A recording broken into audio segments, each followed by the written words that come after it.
Đaci iz 5 osnovnih škola na području opštine Majdanpek i naredne školske godine imaće besplatne udžbenike. Naime, opštinsko veće Majdanpek usvojilo je odluku o dodeli udžbenika i udžbeničkih kompleta za učenike osnovnih škola na teritoriji opštine Majdanpek za školsku 2025-26. godinu. Prošle godine je doneta prvi puta odluka na Skupštini, ovim se nastavlja praksa kako bi škole mogle da pokrenu postupke nabavki i ugovaranja udžbenika, da utvrde brojno stanje.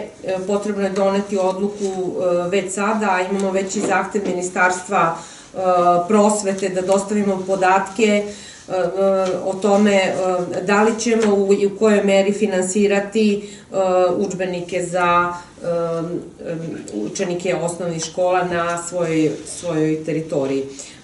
Samo bih napomenula da prošla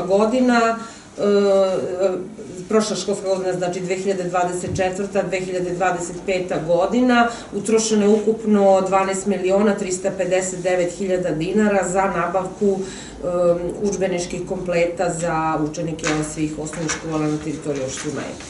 Visina budžetskih sredstava za ove namene planirana je u odnosu na sredstva izdvojena u prošloj godini, što će naravno biti korigovano u slučaju povećanja cena udžbenika, odnosno porasta ili manjeg broja đaka. Stvarni iznos sredstava ćemo znati onog trenutka kad oni sprovedu procedure.